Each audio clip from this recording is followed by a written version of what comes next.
법우님들 살면서 정말 간절했던 순간이 있으실 겁니다.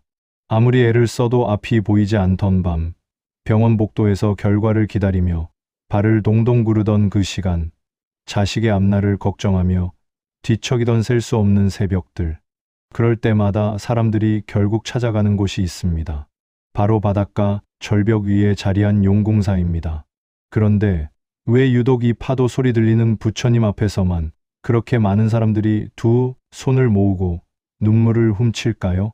정성을 다해 빌면 소원 하나는 반드시 파도를 타고 부처님께 가닿는다는 그 말, 정말 사실일까요? 오늘 그 이유를 하나씩 함께 풀어보겠습니다. 새벽 5시, 아직 바다는 어둠에 잠겨 있는 시각, 절벽 아래에서 위로 올라오는 사람들이 있습니다. 손에는 정성껏 싼 떡 한 접시, 그리고 밤새 눌러쓴 소원 한 장을 들고 말입니다. 계단은 가파르고 새벽 바람은 매섭고 신발은 이미 젖어 있습니다. 그런데도 그 발걸음은 멈추지 않습니다. 수술을 앞둔 부모를 위해, 취업을 앞둔 자식을 위해, 몇 년째 풀리지 않는 사업을 위해 사람들은 오늘도 그 절벽길을 오릅니다. 법우님들 중에도 이런 마음 낯설지 않으실 겁니다. 간절한데 손에 잡히는 건 없고, 기도는 하는데 정말 이게 통하는 건지 확신이 서지 않는 그 마음. 주변 사람들은 다 잘 풀리는 것 같은데 마만 제자리인 것 같은 그 조바심. 그럴 때 누군가 이런 말을 건넵니다. 용궁사에 가서 정성껏 빌면 파도가 그 마음을 부처님께 실어다 준다고. 법우님들도 어디선가 한 번쯤은 들어보셨을 겁니다. 그런데 궁금하지 않으십니까? 수많은 절과 수많은 불상 중에 왜 유독 이 바닷가 부처님 앞에서만 그토록 많은 사람들이 눈물을 흘리며 절을 하는지, 왜 파도가 밀려오고 밀려가는 그 자리에 지금도 매일같이 사람들의 발길이 끊이지 않는지, 오늘 이 시간에는 용궁사에 얽힌 전설과 그 속에 담긴 부처님의 가르침을 4가지로 함께 짚어보려 합니다. 단순히 신비로운 이야기로 끝나는 것이 아니라 그 안에 담긴 이치를 우리 삶 속으로 가져와 보려 합니다. 정성이란 무엇인지, 감흥이란 어떤 이치로 일어나는지, 내려놓음이란 어떻게 실천하는 것인지, 그리고 인과의 도리는 우리 기도에 어떤 의미를 주는지, 이 4가지를 하나씩 풀어가다 보면 용궁사가 왜 그토록 오랜 세월 사람들의 마음을 붙잡아 왔는지 그 답이 조금씩 보이실 겁니다. 천천히 편안하게 들어보시기 바랍니다. 법우님들, 용궁사를 찾는 사람들의 모습을 조금 더 가까이서 들여다보면 저마다의 사연이 얼마나 다양한지 새삼 느끼게 됩니다. 첫 배를 타고 나가기 전 안전을 비는 어부도 있고, 병원에서 밤새 간병을 하다 잠시 짬을 내어 온 중년의 딸도 있습니다. 멀리 내륙에서 버스를 대절해 올라온 신도들의 어르신들도 계시고, 홀로 조용히 파도 소리를 듣고 계신 노보살님도 계십니다. 저마다 손에 든 것은 다르지만 그 눈빛에 담긴 간절함만큼은 크게 다르지 않습니다. 어떤 이는 대출 승인을 앞두고 있고, 어떤 이는 이혼의 아픔을 겪은 뒤 마음을 추스르러 왔으며, 어떤 이는 그저 오랜 세월 다니던 습관처럼 오늘도 그 절벽에 올랐을 뿐입니다. 법우님들, 이렇게 저마다 다른 사연을 안고 모인 사람들이 같은 파도 소리를 들으며 함께 절을 올리는 모습을 보고 있으면 묘한 위안을 느끼게 됩니다. 나만 힘든 것이 아니구나. 이 세상 모든 사람들이 저마다의 짐을 지고 살아가는구나 하는 것을 새삼 깨닫게 되기 때문입니다. 그리고 그 깨달음 자체가 이미 마음의 짐을 조금은 가볍게 만들어줍니다. 첫 번째로 지극한 정성이 파도마저 잠재운다는 이치부터 이야기를 시작해 보겠습니다.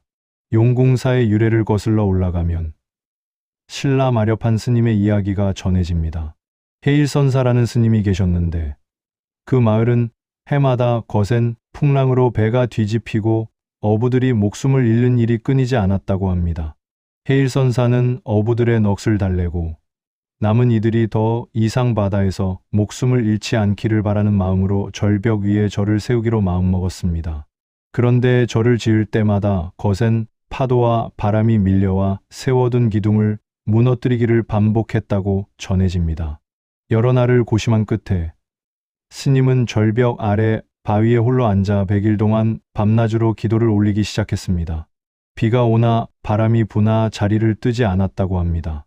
혼자서 그 차가운 바닷바람을 맞으며 버티는 일이 결코 쉬웠을 리 없습니다. 그런데 여기서 주목할 대목이 있습니다.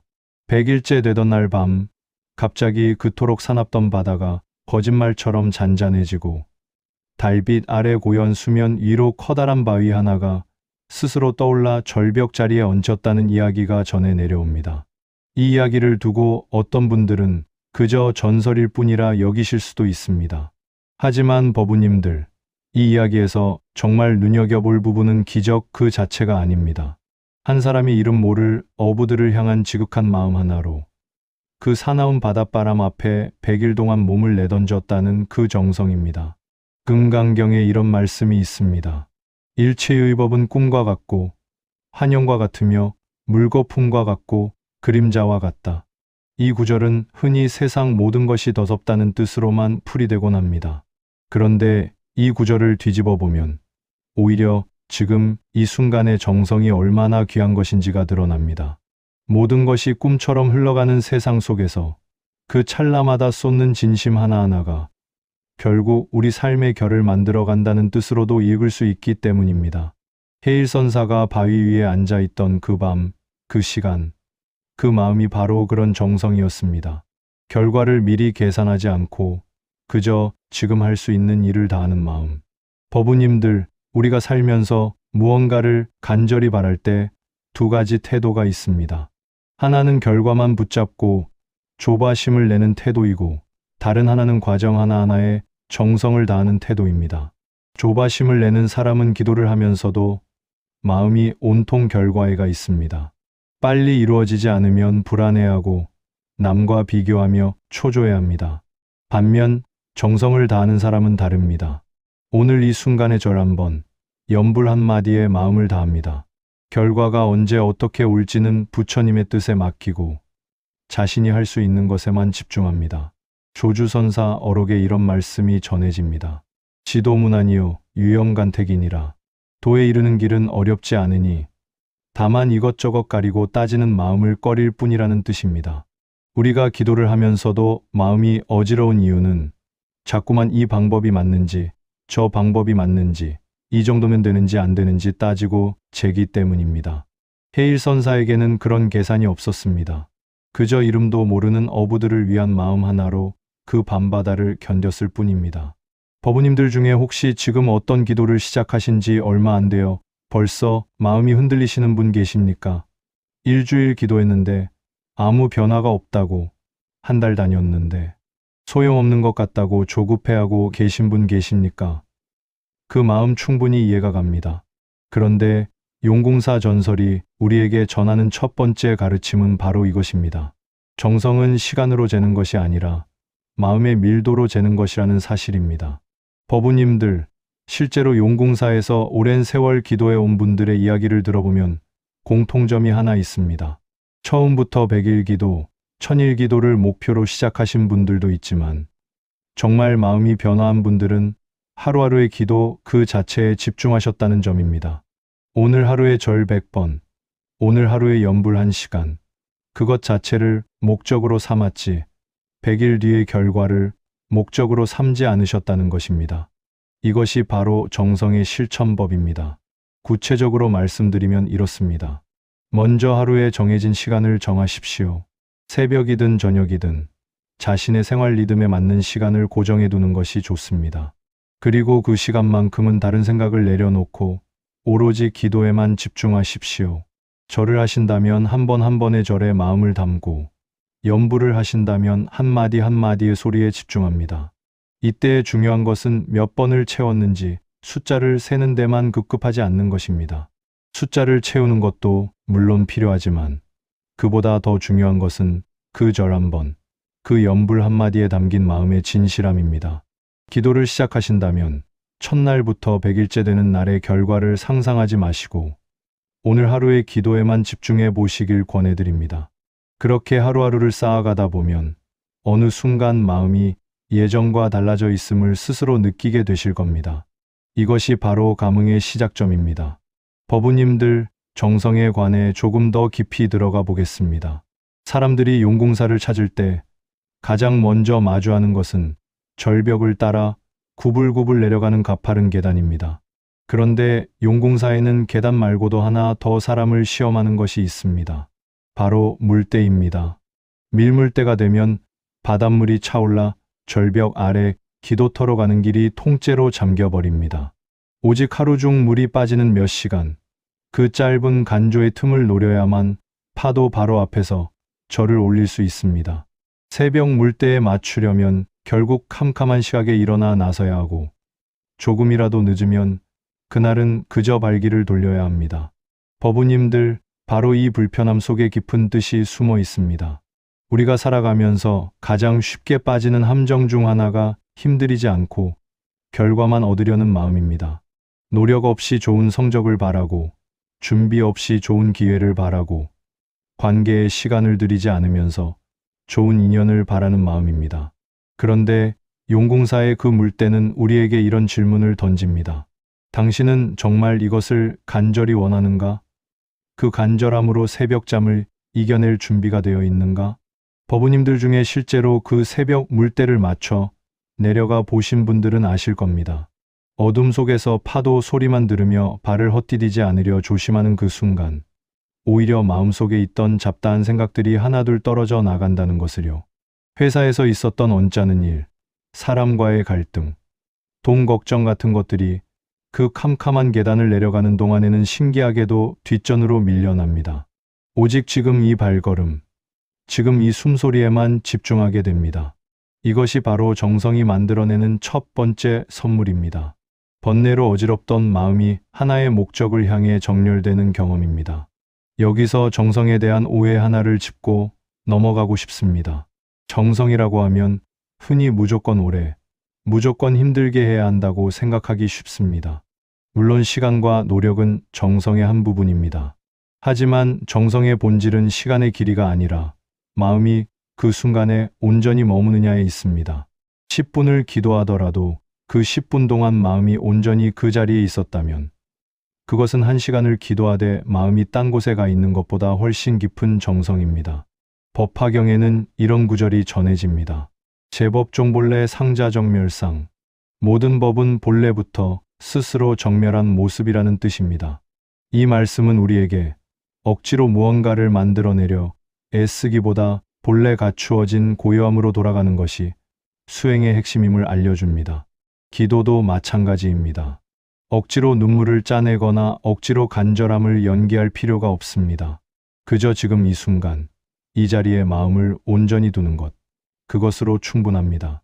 법우님들, 이제 조금 더 구체적인 실천법을 말씀드리겠습니다.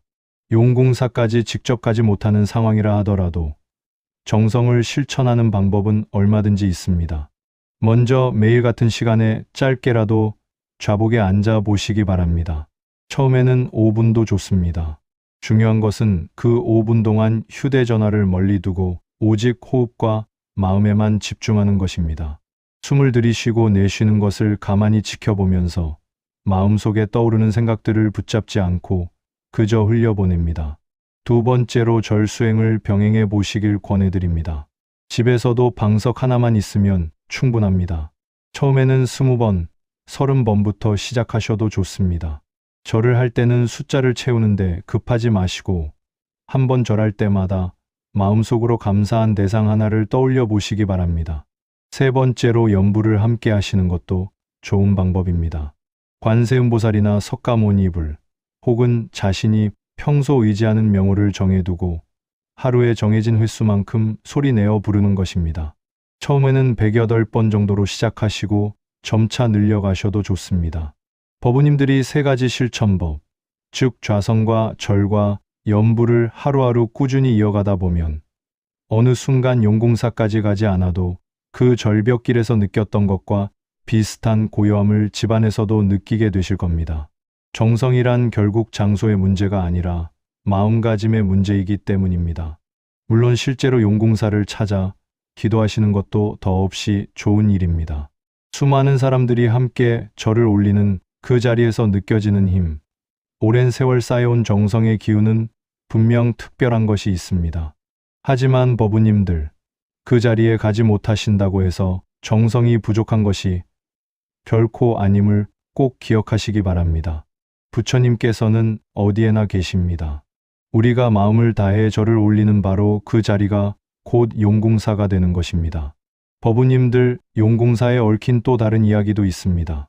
먼 옛날 이 앞바다에 큰 해일이 밀려와 마을이 통째로 휩쓸릴 위기에 처했을 때 한 노스님이 절벽 끝에서 며칠 밤낮을 쉬지 않고 기도했다는 이야기입니다. 노스님은 자신을 위해서가 아니라 마을 사람들을 위해 기도했다고 전해집니다. 그리고 거짓말처럼 파도가 마을 어귀 앞에서 방향을 틀어 되돌아갔다는 이야기가 전해 내려옵니다. 이 이야기에서도 핵심은 기적이 아니라 그 노스님의 마음입니다. 자신의 안위가 아니라 다른 이들의 안녕을 위해 올린 기도. 그 무사심한 정성이 결국 마을 전체를 감동시켰다는 것입니다. 우리가 흔히 기도라고 하면 나 자신의 소원만을 떠올리기 쉽습니다. 취업이 되게 해달라. 병이 낫게 해달라. 사업이 잘 되게 해달라. 물론 이런 개인적인 소원도 기도의 자연스러운 시작입니다. 그런데 법우님들, 조금만 더 깊이 들어가 보면 이런 개인적 소원 안에도 다른 이를 향한 마음이 함께 담겨 있는 경우가 많습니다. 자식의 취업을 비는 부모의 마음 안에는 자식이 잘 되기를 바라는 사랑이 있고, 병이 낫기를 비는 마음 안에는 가족에게 짐이 되고 싶지 않은 배려가 있습니다. 이렇게 소원 안에 담긴 마음의 결을 한번 살펴보시길 권해드립니다. 내 소원이 온전히 나만을 위한 것인지, 아니면 그 안에 누군가를 향한 사랑이 함께 담겨 있는지, 이것을 알아차리는 것만으로도 기도하는 마음의 무게가 달라집니다. 법우님들, 오늘 첫 번째 가르침을 마무리하며 다시 한번 강조하고 싶은 것은 이것입니다. 정성은 거창함이 아니라 꾸준함에서 나온다는 사실입니다. 이것을 마음에 새기고 이제 두 번째 가르침인 감흥의 이치로 넘어가 보겠습니다. 흥의 이치. 법우님들, 이제 두 번째 가르침으로 넘어가 보겠습니다. 감흥의 이치에 대해 이야기해 보겠습니다. 법우님들 중에는 이렇게 생각하시는 분도 계실 겁니다. 부처님이 정말 우리의 기도를 듣고 계신 걸까? 돌로 만든 불상 앞에서, 그것도 파도 소리에 묻혀 잘 들리지도 않을 그 자리에서 절을 한다고 정말 무언가 응답이 오는 걸까? 이 의문은 지극히 자연스러운 것입니다. 화엄경에는 이런 말씀이 나옵니다. 일체 중생 시류불성. 모든 중생에게는 본래 부처의 성품이 갖추어져 있다는 뜻입니다. 이 말씀을 조금 다르게 풀어보면 우리가 용궁사 부처님을 향해 절을 올릴 때 그 절은 바깥에 있는 어떤 신비한 존재에게 청원을 넣는 행위가 아니라는 뜻이기도 합니다. 오히려 우리 안에 본래 갖추어진 부처의 성품과 마주하는 행위에 가깝습니다. 돌로 조성된 불상은 그 자체로 신통력을 지닌 존재가 아닙니다. 불상은 다만 우리가 우리 안의 불성을 향해 마음을 모을 수 있도록 도와주는 매개일 뿐입니다. 그런데 재미있는 것은 이렇게 마음을 모으는 행위 자체가 실제로 삶의 변화를 가져온다는 사실입니다. 법우님들, 감흥이라는 것이 어떻게 일어나는지 조금 더 구체적으로 살펴보겠습니다. 우리가 간절히 기도할 때 마음은 평소보다 훨씬 더 또렷하고 집중된 상태가 됩니다. 이렇게 집중된 마음은 평소에는 보이지 않던 것들을 보게 해줍니다.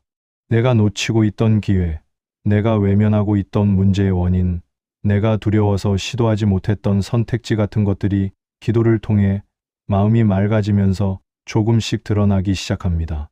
이것이 바로 감흥의 첫 번째 층위입니다. 바깥에서 오는 신비한 응답이 아니라 내 안에서 스스로 열리는 지혜의 문입니다. 두 번째 층위는 조금 더 나아갑니다. 간절한 기도는 우리의 행동을 바꿉니다. 어둑한 새벽 물때에 맞춰 절벽길을 내려가는 그 노력 자체가 이미 그 사람의 삶의 변화를 만들어내고 있습니다. 매일 같은 시간에 일어나 기도를 올리는 사람은 그 규칙적인 정성 속에서 자연스럽게 인내심과 지구력을 키우게 됩니다. 사업이 잘 풀리기를 기도하던 사람이 100일 동안 새벽 기도를 이어가는 과정에서 자기도 모르게 더 부지런해지고 더 신중해지고 더 겸손해지는 경우를 자주 봅니다. 그리고 바로 그 달라진 태도가 실제로 사업에 좋은 변화를 가져오는 경우가 많습니다. 이것을 두고 어떤 분들은 기도의 힘이라고 말씀하시고 어떤 분들은 그저 노력의 결과라고 말씀하십니다. 하지만 버부님들, 이 둘을 굳이 나눌 필요가 있을까요? 기도와 노력은 본래 하나로 이어져 있습니다. 간절한 기도가 사람을 변화시키고 변화된 사람이 다른 결과를 만들어냅니다. 이것이 바로 감흥의 이치입니다. 6조 단경에 이런 말씀이 있습니다. 보리자성 본래 청정, 단용차심 직료성불. 깨달음의 성품은 본래 청정하니 다만 이 마음을 잘 쓰기만 하면 그 자리에서 곧 성불한다는 뜻입니다. 여기서 중요한 것은 단용차심, 즉 이 마음을 잘 쓴다는 표현입니다. 기도란 결국 마음을 잘 쓰는 훈련입니다. 산만하게 흩어져 있던 마음을 한 곳으로 모으고 부정적인 생각으로 어지러웠던 마음을 맑고 밝은 방향으로 돌리는 훈련입니다. 버부님들, 실제로 용궁사를 오래 다니신 어느 보살님의 이야기를 전해드리겠습니다. 그 보살님은 몇 년째 아들의 건강 문제로 마음고생이 심하셨다고 합니다. 배를 타고 나가는 일을 하던 아들이 사고를 겪은 뒤로 몸도 마음도 예전 같지 않았다고 합니다. 병원을 오래 다녀도 뚜렷한 차도가 없어 지쳐있던 차에 지인의 권유로 용궁사를 찾았다고 합니다. 처음에는 반신반의하는 마음으로 시작했지만 매주 한 번씩 꾸준히 절벽 아래로 내려가 기도를 이어갔습니다. 그런데 몇 달이 지나면서 보살님 스스로도 놀라운 변화를 느꼈다고 합니다. 몸 자체가 갑자기 나은 것은 아니었지만 자신의 마음이 예전처럼 불안과 원망으로 가득 차 있지 않다는 것을 알아차리게 되었다는 것입니다. 전에는 아들이 조금만 힘들어해도 하늘이 무너지는 것처럼 절망했다면 이제는 그 순간에도 마음 한구석에 차분함이 자리 잡고 있음을 느꼈다고 합니다. 그리고 그 차분해진 마음으로 아들을 대하다 보니 아들과의 관계도 예전보다 훨씬 편안해졌다고 합니다. 보살님은 이렇게 말씀하셨다고 합니다. 전에는 아들을 볼 때마다 걱정과 두려움이 앞섰는데 이제는 그 아들이 지금 이 순간 내 곁에 있다는 사실 자체에 감사한 마음이 먼저 든다고 말입니다. 이 작은 변화가 아들에게도 고스란히 전해졌음은 물론입니다. 극적인 완치는 아니었지만 아들의 상태도 서서히 안정을 찾아갔다고 합니다. 버부님들, 이것이 바로 감흥입니다. 기적처럼 보이는 변화의 뒤편에는 언제나 이렇게 조용히 마음이 먼저 바뀌는 과정이 자리하고 있습니다. 우리 눈에는 결과만 보이지만 그 결과가 있기까지 누군가의 마음속에서는 이미 오랜 시간 씨앗이 자라고 있었던 것입니다. 기도는 상황을 마법처럼 바꾸는 주문이 아닙니다. 기도는 상황을 바라보는 우리의 마음을 바꾸고 바뀐 마음이 다시 상황을 조금씩 바꾸어가는 순환입니다. 이 순환이 쌓이고 쌓여서 어느 순간 돌아보면 처음과는 전혀 다른 자리에 서 있는 자신을 발견하게 되는 것입니다. 그러니 버부님들, 혹시 지금 기도를 하고 계신데도 눈앞의 상황이 그대로인 것 같아 답답하시다면 이렇게 한번 물어보시길 권해드립니다. 내 마음은 기도를 시작하기 전과 비교해 어떻게 달라졌는가?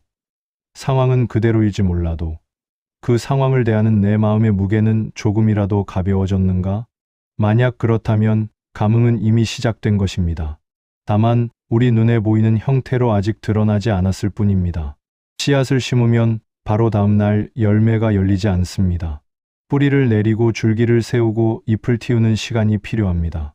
우리 눈에는 그 과정이 더디게만 보이지만 땅 속에서는 쉬지 않고 변화가 일어나고 있습니다.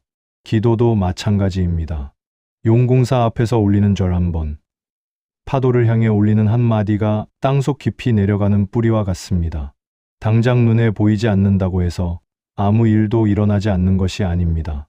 버부님들, 여기서 실천법 하나를 말씀드리고 싶습니다. 감흥을 알아차리는 연습입니다. 매일 기도를 마친 뒤 짧게라도 오늘 내 마음에 어떤 변화가 있었는지 돌아보는 시간을 가져보시기 바랍니다. 거창한 일기를 쓰라는 것이 아닙니다. 그저 마음속으로 혹은 짧은 메모로 오늘 하루 조금이라도 편안했던 순간, 조금이라도 감사했던 순간을 떠올려 보는 것으로 충분합니다. 이렇게 작은 변화들을 알아차리는 습관이 쌓이면 감흥이 결코 먼 곳에 있는 것이 아니라 이미 내 삶 속에서 조용히 일어나고 있음을 깨닫게 되실 겁니다. 버부님들, 감흥이라는 단어를 풀어보면 느낄감에 응할 응, 곧 느끼고 응답한다는 뜻입니다. 여기서 먼저 오는 것은 언제나 느낌입니다. 우리가 먼저 무언가를 절실히 느껴야 그에 응하는 반응이 뒤따라옵니다. 그러니 법우님들, 감흥을 구하기 전에 먼저 스스로에게 물어보시기 바랍니다. 나는 지금 이 소원을 얼마나 절실하게 느끼고 있는가? 그 절실함이 진짜라면 응답은 반드시 어떤 형태로든 뒤따라오게 되어 있습니다. 법우님들, 용궁사를 찾는 분들 중에는 유독 수험생 부모님들이 많습니다. 대입수능이나 각종 시험을 앞둔 철이 되면 절벽 아래 기도터는 발 디딜 틈이 없을 정도로 사람들이 모여든다고 합니다. 자식의 이름과 수험 번호를 적은 종이를 손에 꼭 쥐고 차가운 바닷바람에도 아랑곳하지 않고 몇 시간이고 절을 올리는 부모님들의 모습을 볼 수 있습니다.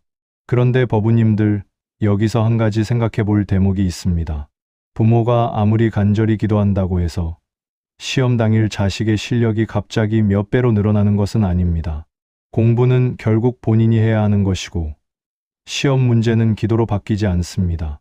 그렇다면 왜 그토록 많은 부모님들이 그 새벽 물때를 맞춰 절벽을 내려가는 것일까요? 여기에 감흥에 진짜 의미가 있습니다. 부모의 기도는 시험 문제를 바꾸는 것이 아니라 자식을 향한 부모 자신의 마음을 정리하는 시간입니다. 평소에는 잔소리와 걱정으로 표현되던 그 마음이 뒤돌아는 형식을 통해 순수한 사랑과 응원으로 정제됩니다. 그리고 신기하게도 부모의 마음이 이렇게 정리되고 나면 집으로 돌아간 부모의 눈빛과 말투가 달라집니다. 전에는 시험이 다가올수록 불안한 마음에 자식을 다그치던 부모가 기도를 다녀온 뒤에는 오히려 담담하게 자식을 응원하게 됩니다. 그리고 그 담담한 응원이 예민해져 있던 수험생 자녀에게는 오히려 큰 힘이 됩니다.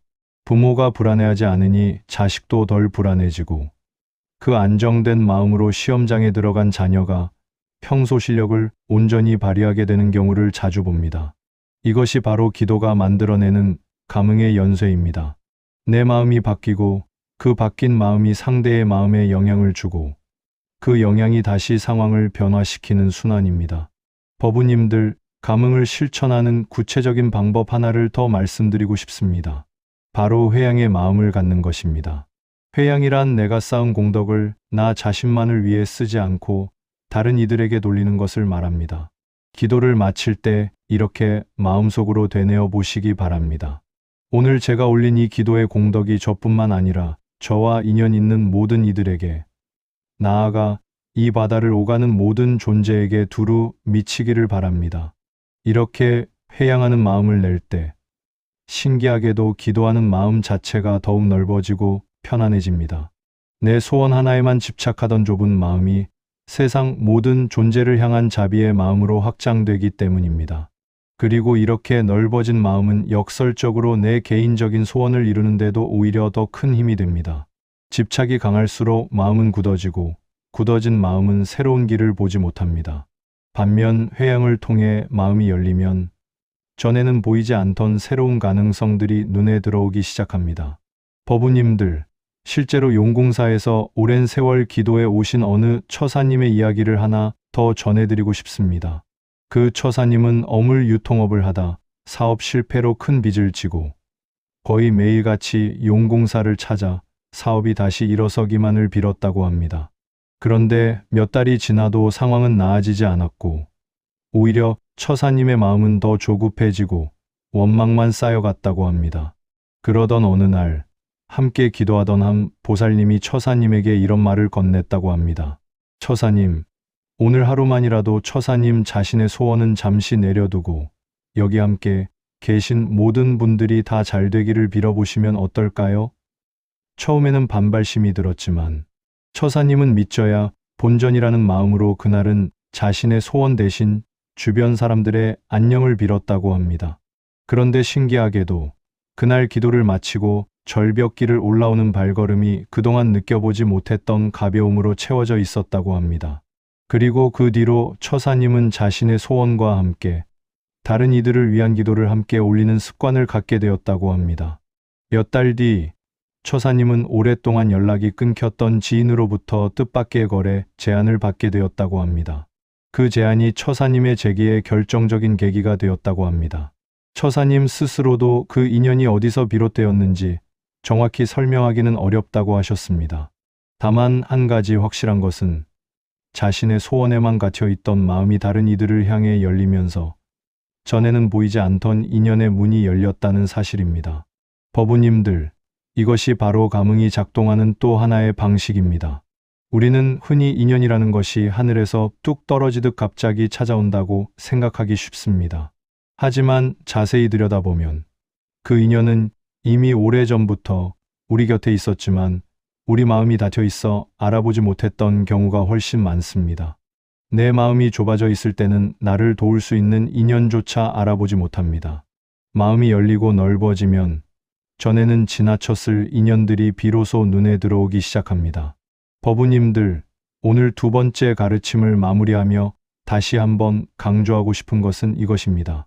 정성은 거창함이 아니라 꾸준함에서 나오고 감흥은 조급함이 아니라 열린 마음에서 찾아온다는 사실입니다.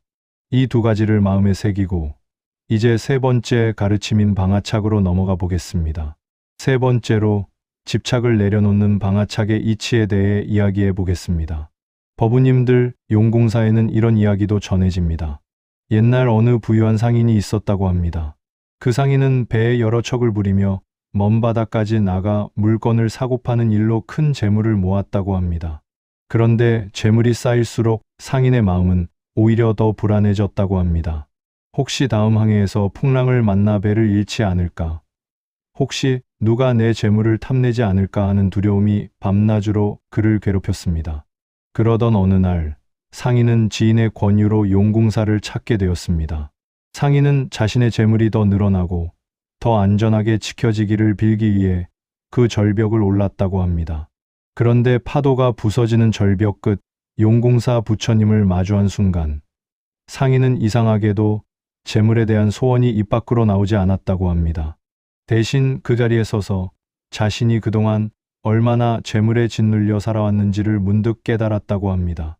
상인은 그날 이후 조금씩 마음을 바꾸어 모아둔 재물의 일부를 풍랑의 배를 잃고 어려움을 겪는 어부들에게 나누어 주기 시작했다고 합니다. 그리고 신기하게도 재물을 나누기 시작하면서부터 오히려 상인의 마음은 그 어느 때보다 편안해졌다고 합니다. 법우님들, 이 이야기가 우리에게 전하는 것은 재물을 모으지 말라는 뜻이 아닙니다.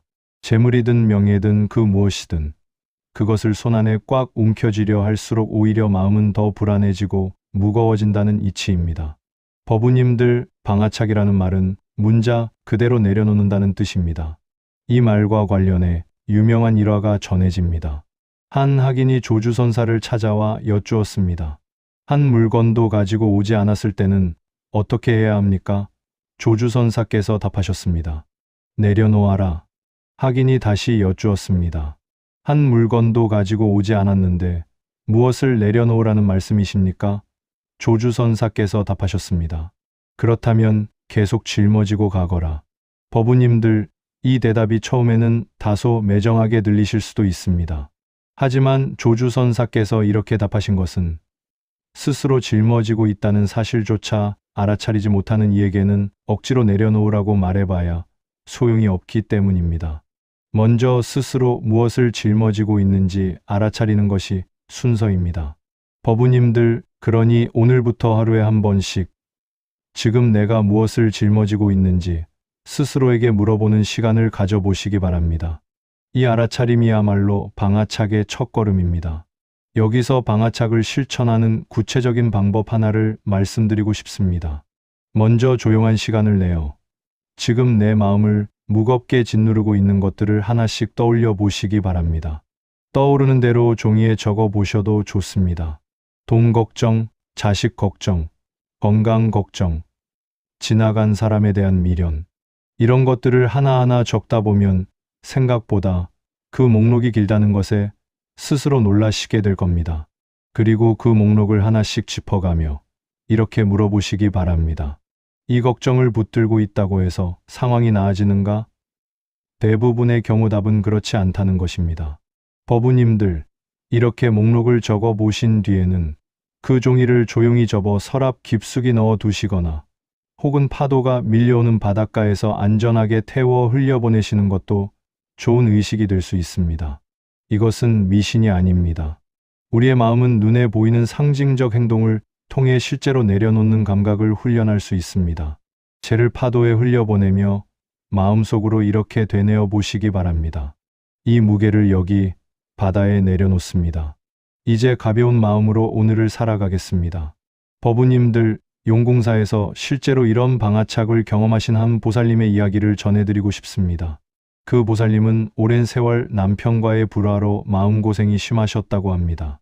이혼을 결심하기까지 수년의 시간이 걸렸고, 이혼 후에도 남편에 대한 원망과 억울함이 좀처럼 가시지 않았다고 합니다.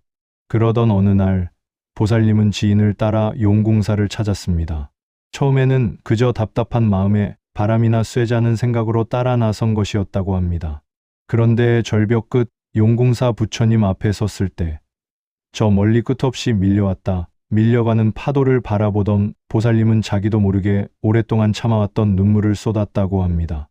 그리고 그 눈물 속에서 문득 이런 생각이 들었다고 합니다. 나는 지금까지 이 원망을 붙들고 있으면서 정작 괴로운 것은 그 사람이 아니라 나 자신이었구나. 이 깨달음이 찾아온 순간부터 보살님은 조금씩 마음을 내려놓기 시작했다고 합니다. 물론 하루아침에 모든 원망이 사라진 것은 아니었습니다. 하지만 그날 이후 보살님은 매달 한 번씩 용궁사를 찾아 그때마다 조금씩 마음속의 무게를 파도에 실어 흘려보내는 시간을 가졌다고 합니다. 그렇게 1년쯤 지났을 무렵 보살님은 예전에 자신을 괴롭히던 그 기억을 떠올려도 더 이상 가슴이 조여오지 않는다는 것을 알아차리게 되었다고 합니다. 법우님들, 보살님은 이렇게도 말씀하셨다고 합니다. 원망을 내려놓고 나니 그동안 원망하느라 쓰지 못했던 에너지를 온전히 나 자신을 위해 쓸 수 있게 되었다고 말입니다. 실제로 보살님은 그 시기를 계기로 오랫동안 미뤄왔던 공부를 다시 시작하셨고 몇 년 뒤에는 비슷한 아픔을 겪는 이들을 돕는 일을 하게 되셨다고 합니다.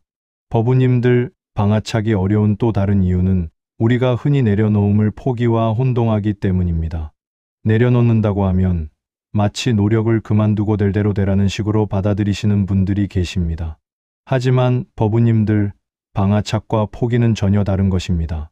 포기는 아예 마음을 닫고 시도조차 하지 않는 것이지만 방아착은 최선을 다해 노력하되 그 결과에 대한 집착만을 내려놓는 것입니다. 법우님들, 실제로 이런 조바심을 내려놓고 좋은 결실을 맺으신 어느 청년의 이야기를 전해드리고 싶습니다. 그 청년은 몇 년째 공무원 시험을 준비하고 있었는데 시험이 다가올수록 조바심이 커져 오히려 공부에 집중하지 못하는 악순환을 겪고 있었다고 합니다. 그러던 중 부모님의 권유로 용궁사를 찾게 되었는데 그곳에서 만난 한 스님으로부터 이런 말씀을 들었다고 합니다. 합격은 그대의 노력이 만드는 것이지 그대의 불안이 만드는 것이 아니라고 말입니다. 이 짧은 한마디가 청년의 삶을 바꾸어 놓았습니다. 그 뒤로 청년은 결과에 대한 걱정 대신 오늘 하루의 공부, 그 자체에 집중하기 시작했습니다. 신기하게도 그렇게 마음을 바꾸자 공부의 효율이 오히려 눈에 띄게 좋아졌고 다음 시험에서 마침내 합격의 결실을 맺었다고 합니다. 법우님들, 우리는 흔히 간절함과 집착을 혼동합니다. 간절함은 목표를 향해 정성을 다하는 건강한 마음이지만 집착은 그 목표에 대한 두려움과 불안에 사로잡힌 마음입니다. 겉으로는 비슷해 보여도 그 안에 담긴 에너지는 전혀 다릅니다. 간절함은 우리를 앞으로 나아가게 하지만 집착은 오히려 우리를 제자리에 얼어붙게 만듭니다. 법우님들, 방아착과 관련해 무상이라는 개념도 함께 짚어보고 싶습니다. 세상 모든 것은 끊임없이 변화합니다.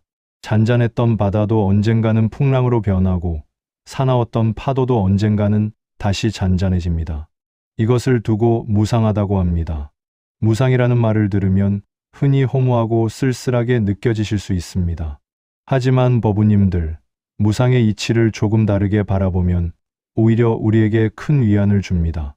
지금 겪고 있는 고통도 영원하지 않다는 뜻이기 때문입니다. 지금 이 순간이 아무리 힘들어도 그 힘들 역시 변화하는 것이고 언젠가는 지나갑니다. 법우님들, 여기서 방아차게 마지막 비유 하나를 들어드리고 싶습니다. 우리 손에 뜨거운 숯을 쥐고 있다고 상상해 보시기 바랍니다. 그 숯을 계속 쥐고 있으면 손이 타들어갑니다. 그런데도 우리는 흔히 그 숯을 누군가에게 던지겠다는 마음으로 혹은 언젠가 쓸모가 있을 것이라는 생각으로 계속 움켜쥐고 있습니다. 원망이라는 숯, 후회라는 숯, 비교라는 숯을 손에 쥔 채 살아가는 것입니다.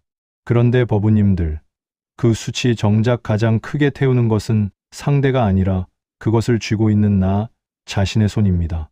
방아착은 바로 이 손을 펴서 숯을 내려놓는 용기입니다. 내려놓는다고 해서 그 일이 없었던 것이 되지는 않습니다. 내려놓는다고 해서 상대의 잘못이 사라지는 것도 아닙니다. 다만 내가 더 이상 그 뜨거움에 스스로를 태우지 않기로 선택하는 것, 그것이 방아착입니다. 법우님들, 인과라는 말은 불교의 가르침 중에서도 가장 널리 알려진 개념일 것입니다. 콩 심은 데 콩 나고 팥 심은 데 팥 난다는 우리 옛 속담도 결국 인과의 이치를 담고 있습니다. 법우님들, 이 속담이 재미있는 것은 매우 쉬운 농사의 비유를 통해 깊은 진리를 담아내고 있다는 점입니다. 콩을 심었는데 팥이 나기를 바라는 것은 애초에 이치에 맞지 않습니다. 마찬가지로 화내고 원망하는 마음을 심으면서 평화롭고 행복한 결과를 바라는 것도 이치에 맞지 않는 것입니다. 그런데 법우님들, 이 인과라는 말을 너무 자주 듣다 보니 오히려 그 깊은 뜻을 놓치고 그저 상투적인 교훈으로만 흘려듣는 경우가 많습니다. 오늘은 이 인과의 이치를 조금 더 깊이 그리고 조금 더 우리 삶에 가깝게 풀어보고자 합니다. 인과는 딱딱한 법칙이 아니라 우리 삶을 다정하게 안내하는 나침반과 같은 것입니다. 이 나침반을 따라가다 보면 우리는 스스로도 몰랐던 자신의 선한 본성을 조금씩 발견하게 됩니다. 법우님들, 용궁사와 관련해 인과의 도리를 보여주는 이야기 하나를 전해드리겠습니다. 먼 옛날 이 바다에서 고기를 잡던 한 어부가 있었다고 합니다.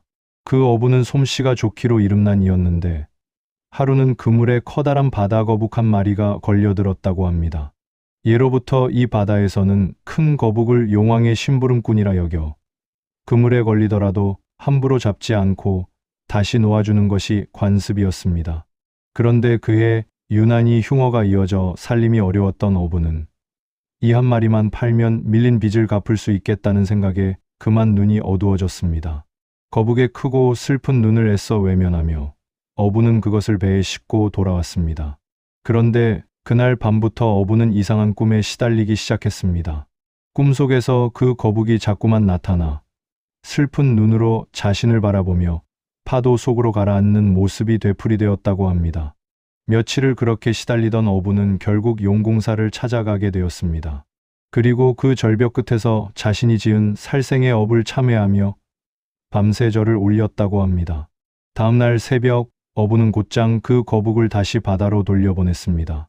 그리고 그날 이후 어부는 그물에 걸리는 작은 새끼 물고기나 다치기 쉬운 것들은 늘 놓아주는 습관을 갖게 되었고 남은 생을 어린 어부들에게 바다의 도리를 가르치는 데 바쳤다고 전해집니다. 법우님들, 이 어부의 변화에서 눈여겨볼 것은 그가 벌을 받을까 두려워서 변한 것이 아니라는 점입니다. 어부를 움직인 것은 두려움이 아니라 자신이 지은 행위가 다른 생명에게 어떤 고통을 남겼는지를 진심으로 느낀 공감의 마음이었습니다. 법우님들, 인과의 가르침이 진정으로 우리 삶의 힘을 발휘하는 것은 벌에 대한 두려움 때문이 아니라 이런 공감과 자비의 마음에서입니다. 내가 짓는 행동이 다른 존재에게 어떤 영향을 미칠지 진심으로 헤아리는 마음. 이것이 인과를 살아있는 가르침으로 만드는 힘입니다. 법구경에는 이런 말씀이 전해집니다. 모든 행위는 마음이 먼저 이끈다. 마음이 주가 되어 모든 것을 만들어낸다. 더러운 마음으로 말하거나 행동하면 괴로움이 그를 따르는 것이 마치 수레바퀴가 그것을 끄는 소의 발자국을 따르는 것과 같다. 이 말씀은 인과의 이치를 아주 명료하게 보여줍니다. 우리가 짓는 행위는 결코 허공에 흩어지지 않습니다. 좋은 마음으로 지은 행위는 좋은 결과의 씨앗이 되고 해로운 마음으로 지은 행위는 언젠가 그 열매를 우리 자신에게 되돌려줍니다. 법우님들, 여기서 인과와 관련해 조금 더 깊은 이야기를 나누고 싶습니다. 우리는 흔히 인과를 개인의 문제로만 생각합니다. 내가 지은 업은 나에게, 남이 지은 업은 그 사람에게 돌아간다고 생각하는 것입니다. 물론 이것이 인과의 기본 원리입니다. 하지만 법우님들, 우리가 살아가는 세상은 서로 촘촘히 얽혀있는 그물과 같습니다. 내가 짓는 업은 나뿐 아니라 내 주변의 인연들에게도 크고 작은 영향을 미칩니다. 한 가정의 가장이 정직하고 성실하게 살아가면 그 모습을 보고 자란 자녀들 또한 자연스럽게 그런 태도를 배우게 됩니다. 반대로 한 사람이 편법과 거짓으로 살아가면 그 그림자는 알게 모르게 가족 전체에 드리워집니다. 이것을 두고 공업이라고 부르기도 합니다. 한 개인의 업이 그 개인에게만 머무르지 않고 함께 살아가는 이들에게도 영향을 미친다는 뜻입니다. 법우님들, 여기서 조금 더 구체적인 사례를 나누고 싶습니다. 이 바닷가 마을에 두 형제가 살았다고 합니다. 형은 늘 남을 먼저 배려하고 손해를 감수하더라도 정직하게 그물을 놓고 고기를 잡는 사람이었고, 동생은 눈앞의 이익을 위해서라면 다소 편법도 마다하지 않는 사람이었다고 합니다. 남들이 쳐놓은 그물자리를 슬쩍 침범하기도 하고 규정보다 촘촘한 그물을 쓰기도 했습니다. 처음에는 동생이 더 빨리 재물을 모으는 것처럼 보였습니다. 주변 사람들도 형의 우직함을 답답하게 여기기도 했습니다. 그런데 세월이 흐르면서 상황이 조금씩 달라졌다고 합니다. 형 주변에는 그의 정직함을 신뢰하는 어부들이 하나둘 모여들었고 함께 배를 타고 싶어하는 이들이 늘어났습니다. 반면 동생은 당장의 이익은 취했지만 그의 편법을 눈치챈 사람들이 하나둘 곁을 떠났고 결국 함께 일할 사람을 구하기 어려운 처지에 놓이게 되었다고 합니다. 법우님들, 이 이야기가 전하는 것은 정직하게 살면 반드시 부자가 된다는 단순한 공식이 아닙니다. 다만 우리가 지금 짓는 마음과 행동의 결이 결국 우리 주변에 어떤 인연들을 불러 모으는지를 보여주는 것입니다. 신뢰는 하루아침에 쌓이지 않지만 한번 쌓인 신뢰는 오랜 세월 우리를 든든히 지켜주는 자산이 됩니다. 법우님들, 신뢰라는 것은 눈에 보이지 않지만 삶의 결정적인 순간마다 그 힘을 드러냅니다. 풍랑이 몰아쳐 도움이 필요한 순간, 누가 진심으로 손을 내밀어 주는지를 보면 그동안 쌓아온 신뢰의 크기를 비로소 알게 됩니다. 이것이 바로 인과의 또 다른 얼굴입니다. 당장 눈에 보이는 이익보다 시간이 흐르며 서서히 쌓여가는 신뢰와 인연이야말로 진짜 재산이라는 것입니다. 법우님들, 이 형제의 이야기를 들으며 혹시 이런 생각이 드실 수도 있습니다. 그렇다면 정직하게 사는 사람은 늘 손해만 보는 것이 아닌가 하고 말입니다. 단기적으로 보면 그렇게 보일 때가 분명히 있습니다. 정직함이 늘 즉각적인 보상을 가져다 주지는 않습니다. 하지만 인생을 길게 놓고 보면 정직함으로 쌓은 신뢰는 결코 배신하지 않는다는 것을 우리는 수없이 목격합니다. 법우님들, 조급해하지 마시고 긴 호흡으로 자신의 삶을 바라보시기 바랍니다.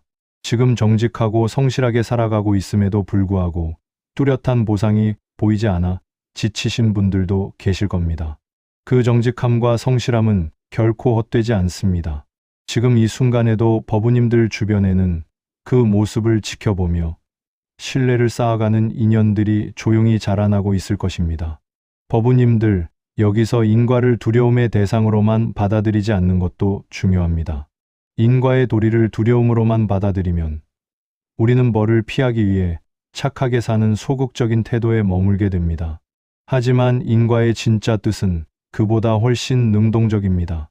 내가 지금 이 순간 짓는 마음과 행동이 내 미래를 스스로 만들어가는 재료가 된다는 희망의 메시지이기도 합니다. 과거에 어떤 업을 지었든 지금 이 순간부터 좋은 씨앗을 심기 시작하면 미래는 얼마든지 달라질 수 있습니다. 이것이 바로 인과가 우리에게 전하는 가장 큰 위로입니다. 법우님들, 여기서 잠시 우리 자신의 삶을 돌아보는 시간을 가져보시기 바랍니다. 지금까지 살아오면서 법우님들은 어떤 씨앗들을 심어 오셨습니까?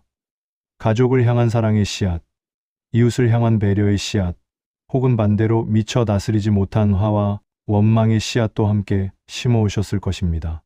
누구도 완벽하게 좋은 씨앗만 심으며 살아갈 수는 없습니다.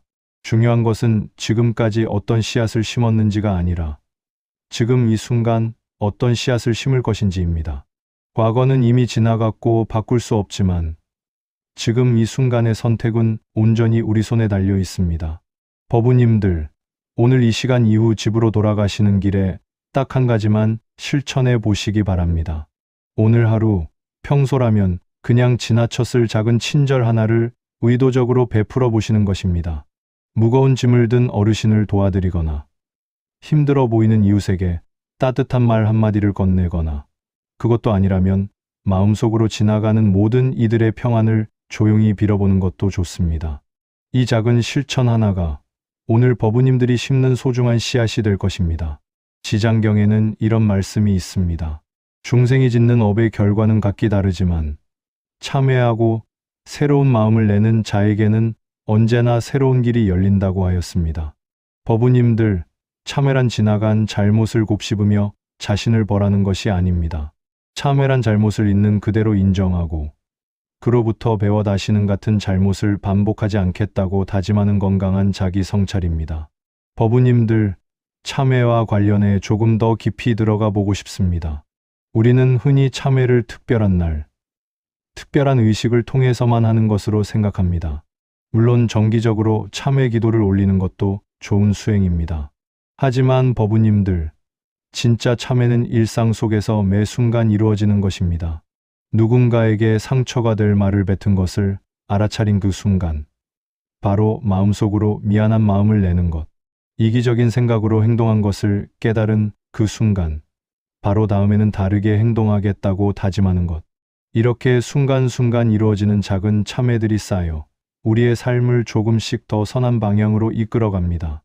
법우님들, 참회에는 또 한 가지 중요한 요소가 있습니다. 바로 자기 자신을 향한 참회입니다. 우리는 흔히 남에게 잘못한 것에 대해서만 참회를 떠올리지만 정작 자기 자신을 함부로 대하고 몰아세운 것에 대해서는 참회할 생각을 하지 못합니다. 스스로를 끊임없이 비난하고 스스로에게 과도한 기준을 들이대며 스스로를 사랑하지 못했던 시간들, 이것 또한 참회가 필요한 부분입니다. 법우님들, 오늘 이 시간 자기 자신에게도 이렇게 말해 보시기 바랍니다. 그동안 나 자신을 너무 모질게 대했다면 이제는 나에게도 자비로운 마음을 내겠다고 말입니다. 부처님의 자비는 남을 향한 것이기도 하지만 동시에 나 자신을 향한 것이기도 합니다. 법우님들, 실천법을 하나 말씀드리겠습니다. 매일 잠들기 전 오늘 하루 내가 지은 말과 행동을 짧게 돌아보는 시간을 가져보시기 바랍니다. 오늘 누군가에게 상처가 될 말을 하지는 않았는지, 오늘 내 이익을 위해 다른 이에게 소홀하지는 않았는지 돌아봅니다. 만약 그런 순간이 있었다면 마음속으로 조용히 참회하고 내일은 다르게 행동하겠다고 다짐합니다. 반대로 오늘 누군가를 도왔거나 작은 친절을 베풀었던 순간이 있었다면 그 순간을 떠올리며 스스로를 격려해 주시기 바랍니다. 이렇게 매일 자신의 하루를 돌아보는 습관이 쌓이면 우리의 행동은 자연스럽게 더 선한 방향으로 다듬어져 갑니다. 법우님들, 인과의 도리를 실천하는 또 다른 방법은 작은 선행을 일부러 만들어 보는 것입니다. 거창한 봉사 활동이 아니어도 좋습니다. 버스에서 자리를 양보하거나 무거운 짐을 든 이웃을 도와드리거나 힘들어 보이는 동료에게 따뜻한 말 한마디를 건네는 것으로 충분합니다. 이런 작은 선행들이 하나씩 쌓이면 그것이 바로 우리 미래를 위한 좋은 씨앗이 됩니다. 금강경에는 이런 말씀이 있습니다. 응무소주 이생기심, 머무는 바 없이 그 마음을 내라는 뜻입니다. 선행을 베풀되 내가 이만큼 좋은 일을 했다는 생각에 머물지 말라는 가르침입니다. 법우님들, 선행을 하고 나서 그것을 마음에 담아두고 대가를 바라는 마음이 생기면 그 선행의 순수함이 흐려집니다. 베풀었다는 사실조차 잊어버릴 정도로 자연스럽게 선행을 이어가는 것, 이것이 가장 깊은 인과의 실천입니다. 법우님들, 실제로 용궁사 인근에서 전해지는 이야기 하나를 더 나누고 싶습니다. 한 신도님이 매달 용궁사에 오를 때마다 절벽길과 백사장에 밀려온 쓰레기를 주우며 올라가는 것을 몇 년째 실천해 오셨다고 합니다. 처음에는 아무도 알아주지 않는 작은 실천이었지만 시간이 지나면서 그 모습을 본 다른 참배객들도 하나둘 쓰레기를 줍기 시작했다고 합니다. 지금은 용궁사를 찾는 많은 이들이 자연스럽게 해안을 깨끗이 하며 오르는 문화가 자리 잡았다고 전해집니다. 이 신도님은 이렇게 말씀하셨다고 합니다. 내가 부처님께 무언가를 바라기 전에 내가 먼저 이 바다에 작은 보답이라도 하고 싶었다고 말입니다. 법우님들, 이것이 바로 인과를 살아있는 실천으로 옮긴 아름다운 모습입니다. 기도만으로 좋은 결과를 바라는 것은 마치 씨앗은 심지 않으면서 열매만 기다리는 것과 같습니다. 기도와 함께 선업을 짓는 실천이 함께할 때 비로소 그 기도는 온전한 힘을 갖게 됩니다. 법우님들, 오늘 나눈 4가지 가르침, 정성과 가뭄과 방아착과 인과는 결국 하나로 이어져 있습니다. 지극한 마음으로 지금 이 순간에 정성을 다하고 그 정성이 안팎으로 감흥을 일으키게 하며 결과에 대한 집착은 내려놓되 노력만은 놓지 않고 오늘 짓는 마음 하나가 내일의 씨앗이 됨을 기억하는 것. 이 4가지가 하나로 어우러질 때 우리의 기도는 비로소 조급함에서 벗어나 평안함 속에서 이어질 수 있습니다. 법우님들, 용궁사의 사계절 풍경에 대해서도 잠시 나누고 싶습니다. 봄이면 절벽 위로 동백꽃이 붉게 피어나고 파도는 유난히 부드럽게 바위를 어루만집니다. 여름이면 쥐푸른 바다 위로 떼약볕이 내리쬐고 땀에 젖은 채 절벽길을 오르는 발걸음마다 시원한 바닷바람이 함께합니다. 가을이면 노을이 수평선을 붉게 물들이고 그 노을 아래 절을 올리는 이들의 그림자가 길게 드리워집니다. 겨울이면 매서운 해풍 속에서도 굳건히 서 있는 용궁사 부처님의 모습이 유독 고요하고 숭고하게 느껴진다고 합니다. 법우님들, 사계절 내내 그 모습을 바꾸는 바다의 풍경처럼 우리의 기도하는 마음도 늘 같은 모습일 수는 없습니다. 어떤 날은 봄바람처럼 가볍고 기쁜 마음으로 기도하고 어떤 날은 한여름의 떼약볕처럼 힘겹게 기도를 이어가며 또 어떤 날은 겨울 바닷바람처럼 시리고 무거운 마음으로 기도할 수도 있습니다. 이 모든 변화를 자연스럽게 받아들이시기 바랍니다. 바다가 사계절을 거치며 더욱 깊어지듯 우리의 신심도 다양한 마음의 굴곡을 거치며 더욱 깊어지는 법입니다. 법우님들, 마지막으로 기도하는 자세에 대해서도 간단히 말씀드리고 싶습니다. 절을 올릴 때는 허리를 곧게 펴고 두 손을 가지런히 모으며 이마가 땅에 닿을 때 그 순간 모든 아상을 내려놓는다는 마음을 함께 담아 보시기 바랍니다. 절을 하는 동작 자체가 이미 낮춤과 겸손을 몸으로 익히는 수행입니다. 내가 가장 낮은 자리로 내려갈 때 역설적으로 마음은 가장 넓게 열리는 경험을 하시게 될 겁니다. 법우님들, 지금 이 순간에도 법우님들 각자의 삶 속에는 저마다의 용궁사가 있을 것입니다. 그것이 실제 바닷가 절벽이든 집 안의 작은 좌복이든 혹은 마음속 깊은 곳의 고요한 자리이든 상관없습니다. 중요한 것은 그 자리를 찾아 하루하루 정성을 쌓아가는 그 걸음입니다. 법우님들의 그 걸음 하나하나에 부처님의 자비가 늘 함께 하시기를 바랍니다. 법우님들, 오늘 이 시간을 함께 해주신 것 자체가 이미 하나의 정성입니다. 바쁜 하루 중에 잠시 시간을 내어 이 법문에 귀 기울여 주신 그 마음, 그것만으로도 충분히 소중합니다. 오늘 나눈 이야기 중 단 한 문장이라도 법우님들의 마음에 남는다면 그것으로 오늘의 인연은 헛되지 않은 것입니다.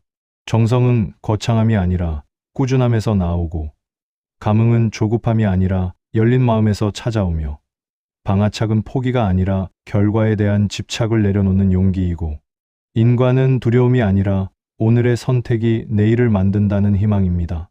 이 4가지를 마음에 새기고 오늘 하루를 시작해 보시기 바랍니다. 법우님들, 다음 시간에 또 다른 이야기로 찾아뵙겠습니다. 성불하십시오.